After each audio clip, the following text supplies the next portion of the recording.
Welcome to lesson number 20। अगले जो 3 lesson है, आज कल और परसों वाला, ये लेसन बहुत बहुत बहुत ज्यादा जरूरी है आपके लिए।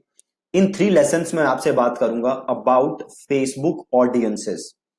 जब भी आप फेसबुक पे ऐड बनाते हो तो जो ऑडियंस है आपके ऐड की, वो काफी हद तक ये डिसाइड करती है कि आपकी ऐड सक्सेसफुल होगी या नहीं होगी। तो अगले जो 3 लेसन्स हैं इंक्लूडिंग दिस वन, आज हम बात करेंगे about types of audiences. Facebook पे कितने टाइप की ऑडियंसेस होती हैं। देन कल हम बात करेंगे कि कैसे आप ऑडियंस रिसर्च कर सकते हो। हम स्टेप बाय स्टेप पूरा प्रोसेस समझेंगे ऑडियंस रिसर्च करने का। देन उसके जो अगली वीडियो होगी उसमें हम बात करेंगे अबाउट डिफरेंट स्ट्रेटजीज जो आप ऑडियंस को लेके यूज कर सकते हो और अपने बिजनेस को ग्रो कर सकते हो, या अपना जो कॉस्ट पर लीड है उसे कम कर सकते हो, या कॉस्ट पर सेल है उसे कम कर सकते हो, और अपना रिटर्न ऑन एड स्पेंड बढ़ा सकते हो, अपना आरओआई बढ़ा सकते हो, और अपनी जो कस्टमर की लाइफ टाइम वैल्यू है वो कैसे बढ़ा सकते हो। राइट। तो आज हम बात करते हैं टाइप्स ऑफ ऑडियंसेस। ऑडियंसेस तो आपको समझ ही आता ही होगा कि क्या होता है। Audiences is group of people जिसे आप अपनी एड दिखाना चाहते हो। राइट। ऑडियंस क्या होती है? ग्रुप ऑफ पीपल जिसे मैं अपनी एड दिखाना चाहता हूं। अब यहां एक चीज है बहुत समझने वाली, कि अगर आप बेच रहे हो, सपोज करो क्रिकेट का बैट, और आप एड ऐसे लोगों को दिखा रहे हो जिनका इंटरेस्ट है फुटबॉल में, तो आपका बैट कभी बिकेगा नहीं। नहीं बिकेगा ना, क्योंकि आप एड किसको दिखा रहे हो? जिनको इंटरेस्ट है फुटबॉल में, और आप बेच कर रहे हो cricket bat.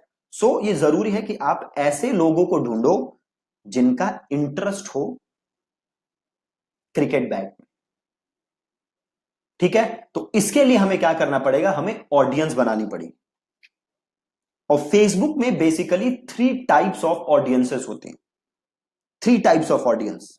First one is seed audience, second one is custom audience, and the last one is look alike audience.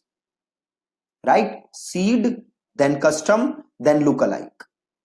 अब हम बात करते हैं सबसे पहले सीड ऑडियंस क्या होती है। सीड ऑडियंस होती है, सपोज करो आप एकदम नया कैंपेन स्टार्ट कर रहे हो, एकदम नया एड अकाउंट है, मतलब आपके पास कोई डेटा नहीं है।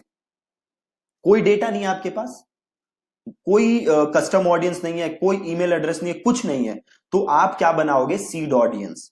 सीड ऑडियंस कैसे बनती है? तो सीड ऑडियंस बनती है based on demographics, based on interest. इस ये यूज करके आप क्या बनाते हो? Seed audience. राइट। तो सपोज करो मेरा डिजिटल मार्केटिंग का कुछ बिजनेस है, या मैं डिजिटल मार्केटिंग एजेंसी हूं, और मैं एकदम नया कैंपेन स्टार्ट कर रहा हूं, नया बिजनेस स्टार्ट कर रहा हूं क्लाइंट लाने के लिए। तो मैं क्या करूंगा? मेरे पास कोई कस्टम ऑडियंस नहीं है, तो मैं सीड ऑडियंस बनाऊंगा based on interest, demographics, psychographics. ये यूज करके मैं क्या बनाऊंगा? Seed audience. तो मैं किसको ऐड दिखाऊंगा? कॉमन सेंस यूज करते हैं थोड़ा सा। मैं ऐसे लोगों को ऐड दिखाऊंगा जो कि क्या हो? बिजनेस ओनर हो, जो कि क्या हो? को फाउंडर्स हो, जो कि क्या हो? फाउंडर्स हो, जो कि क्या हो? एवीपीज हो। है ना? तो ये है सीड ऑडियंस जिन्हें मैं ऐड दिखा रहा। ठीक है जी।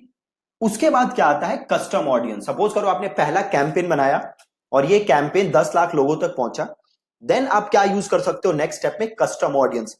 कस्टम ऑडियंस का मतलब होता है ऐसे लोग जिन्होंने आपके बिजनेस के साथ क्या किया है? एंगेज। फॉर एग्जाम्पल, सपोज करो आपने पहली एड बनाई और पहली एड पे आपके 10,000 लोगों ने क्लिक करके वेबसाइट विजिट की।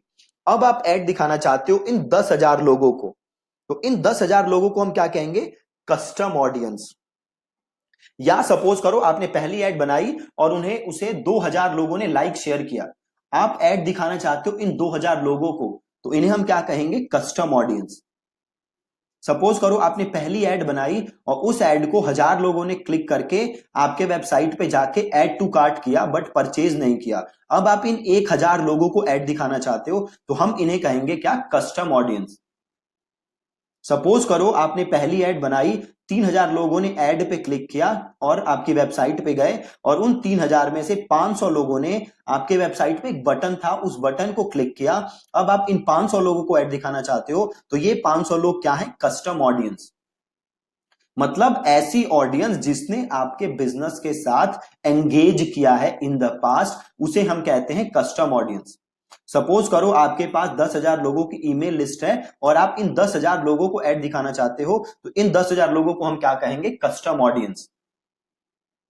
ठीक, तो सीड ऑडियंस क्या होती है? जहां पे आप इंटरेस्ट, डेमोग्राफिक्स, एज, ये सब यूज करके पहली ऑडियंस बिल्ड करते हो, जिसे कि आप कोल्ड ऑडियंस भी कह सकते हो। देन आता है कस्टम ऑडियंस, ऐसी ऑडियंस जिसने आपके बिजनेस के साथ एंगेज किया है, उसे हम कहते हैं कस्टम ऑडियंस। देन आता है लुक अलाइक ऑडियंस।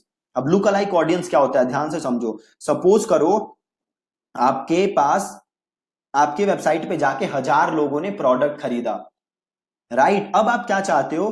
भाई ये जो 1,000 लोग हैं ना, इन जैसे ही आपके पास और लोग आ जाएं। सपोज करो 1,000 लोगों ने प्रोडक्ट खरीदा, अब आप क्या चाहते हो? कि इन्हीं 1,000 लोगों जैसे आपके पास और बड़े सारे लोग आ जाएं जिन्हें आप ऐड दिखा सको। या सपोज करो आपके पास 5,000 लोगों की ईमेल लिस्ट है। ये ईमेल लिस्ट किसकी है? उन लोगों की जिन्होंने भी आपके साथ पहले बिजनेस किया है। अब आप क्या चाहते हो? कि इन 5,000 लोगों जैसे और लोग आ जाएं जिन्हें आप ऐड दिखा सकते हो। तो इन 5,000 लोगों जैसे और लोग आ जाएं, मतलब इन 5,000 लोगों का आप क्या बनाना चाहते हो? Look alike. जैसे आपने मूवीज में देखे ना, डुप्लीकेट्स होते हैं, हीरो होता है उसी का एक डुप्लीकेट होता है, राइट? सिमिलरली सपोज आपके पास 5,000 लोग हैं, फेसबुक क्या करे? इन 5,000 लोगों जैसे आपके लिए 5 लाख लोग ढूंढे यूजिंग फेसबुक का एल्गोरिथम, मशीन लर्निंग, तो उसे हम कहते हैं लुक अलाइक ऑडियंस। अब देखो कि सबसे अच्छे रिटर्न कहां से आते हैं, तो सीड ऑडियंस से आते हैं सबसे खराब रिटर्न। कहां से आते हैं सबसे खराब रिटर्न? सीड ऑडियंस से। देन आते हैं अच्छे रिटर्न कहां से? कस्टम ऑडियंस से। कस्टम ऑडियंस से सबसे जबरदस्त रिटर्न आते हैं। कस्टम ऑडियंस कौन सी थी? जिन्होंने आपके बिजनेस के साथ एंगेज किया है in the past in any form, चाहे वो बटन क्लिक किया हो या परचेज किया हो या ऐड टू कार्ट किया हो, इनसे आते हैं सबसे जबरदस्त रिटर्न। लुक अलाइक ऑडियंस से भी बहुत ही अच्छे रिटर्न आते हैं, राइट? तो होता क्या है, मेजर लोग क्या करते हैं? वो पहला कैंपेन बनाते हैं यूजिंग सीड ऑडियंस, और उनके पास ज्यादा डेटा गैदर होता नहीं, इतना डेटा कभी वो गैदर ही नहीं कर पाते कि कस्टम ऑडियंस और लुक अलाइक ऑडियंस यूज करें, राइट? और सबसे अच्छे रिटर्न कहां आते हैं? कस्टम ऑडियंस और लुक अलाइक ऑडियंस में। तो अगर आप कस्टम ऑडियंस और लुक अलाइक ऑडियंस तक पहुंचोगे ही नहीं, तो आपके रिटर्न क्या होंगे? बिल्कुल खराब। इसे एक और सिंपल एग्जांपल से समझो। सपोज आप जिम गए, है ना? तो अब जिम गए, आपको 6 पैक एब्स बनानी है, तो आपको क्या करनी पड़ेगी? 4-5 महीने मेहनत, उसके बाद आपके बनेंगे 6 पैक एब्स। अब सपोज करो आपने 1 महीने मेहनत की, देन आपने गिव अप कर दिया, तो क्या आपके 6 पैक एब्स कभी बनेंगे? बिल्कुल नहीं बनेंगे। बट क्या बन सकते थे? हाँ, बिल्कुल बन सकते थे, अगर आप कॉन्टिन्यूअसली और 4 महीने मेहनत करते। सिमिलरली जब भी आप नया कैंपेन स्टार्ट करते हो, तो आप कोशिश करो कि कितना डेटा गैदर कर सकते हो, कितनी कस्टम ऑडियंस बना सकते हो, कैसे लुक अलाइक ऑडियंस बना सकते हो, ताकि आपके रिजल्ट्स इंप्रूव हो। जब भी आप कैंपेन स्टार्ट करते हो तो कॉस्ट पर लीड ज्यादा होती है, सीपीए ज्यादा होता है, नंबर्स बिगड़े होते हैं, बट वो ग्रेजुअली धीरे धीरे इंप्रूव होते हैं जब आपके पास डेटा है। तो आपको कोशिश करनी है कि कैसे आप वो डेटा गैदर कर सको। ठीक है जी? तो इस लेसन में आपने समझा 3 टाइप्स ऑफ ऑडियंसेस होती हैं: seed audience, custom audience, lookalike audience. Seed audience होती है जिसमें टारगेटिंग होती है based on interest, demographic, psychographic, age, gender, ये होती है सीड ऑडियंस। देन आता है कस्टम ऑडियंस। कस्टम ऑडियंस में आप उन लोगों को टारगेट करते हो जिसने आपके बिजनेस के साथ एंगेज किया हुआ है। देन आता है लुकलाइक ऑडियंस। लुकलाइक ऑडियंस में आप उन लोगों को टारगेट करते हो जो लुकलाइक ऑडियंस में बेसिकली जो आपकी कस्टम ऑडियंस है, उनके सिमिलर ऑडियंस आप बना सकते हो लुकलाइक ऑडियंस में। सपोज करो आपके पास बायर लिस्ट है 2,000 लोगों की, तो आप इन 2,000 लोगों जैसे 20 लाख लोग फेसबुक आपको बना देगा using its machine learning and algos. उसे हम कहते हैं लुकलाइक ऑडियंस। ठीक है जी? तो ये 3 टाइप्स ऑफ ऑडियंसेस होती हैं जो हम कल का लेसन पढ़ेंगे। इसमें हम स्क्रैच से सीखेंगे कि कैसे आप ऑडियंस रिसर्च कर सकते हो। राइट। ये जो सीड ऑडियंस हमें बनानी है, ये ऑडियंस मैं कैसे ढूंढ सकता हूं फ्रॉम स्क्रैच, इसे हम ये हम सीखेंगे कल के लेसन में। ठीक है, थैंक यू सो मच।